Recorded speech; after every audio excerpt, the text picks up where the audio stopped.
Hi, this is Dr. Audrey from LifestyleMK, and this week on the show we're going to be talking about hobbies. We're going to be looking at the benefits of starting a new hobby or learning something new, no matter what age you are, but also at the barriers and how to overcome them. So that's the subject of this Wellbeing Matters.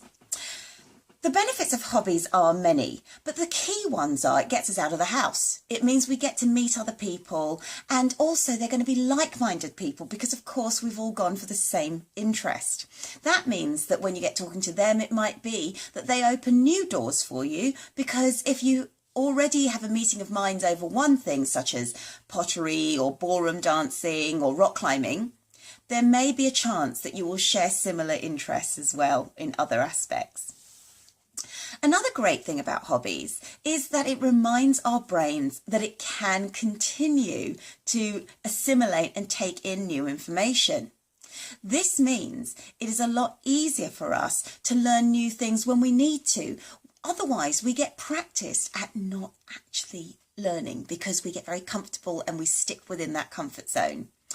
A hobby, because we have to start again and start retraining our brains, reminds us that we can continue to make new connections. Another benefit of hobbies is, of course, it means conversation keeps flowing with our partners. This can either be because we have a shared hobby, we've learned something new together, in which case you start talking about it, it's something fun that you can do together.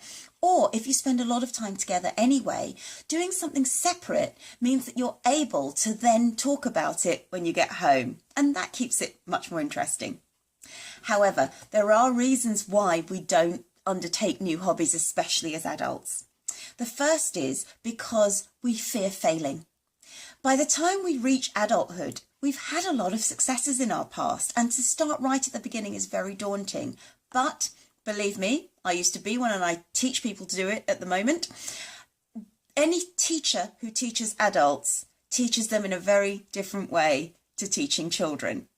They do understand that they need to motivate slightly differently. They need to be quite different people in some ways, because the adult is there at that lesson thinking, well, actually, if you don't like it, why should I like it? So often the people who teach adults absolutely love what they do, which means that they have lots of different ways to engage you and also get you to get it if you're having trouble. Another problem, of course, is physical fitness. It's sometimes worth getting checked out by your doctor if you're going to attempt rock climbing or mountain climbing or skiing or something like that, just in case you could be doing yourself any damage. However, again, though, if you take lessons, you're always in a safe environment and someone's going to be looking out for you. Other barriers can, of course, include things like money, and that's a real shame, but there are hobbies that don't cost very much. If you wanted to get fitter, for example, there are loads of free apps that you can download on a phone. You don't actually need to pay a certain amount to the gym in order to use it. And certainly something like running is free of charge. There's also loads of support networks that you can join which keep your interest going.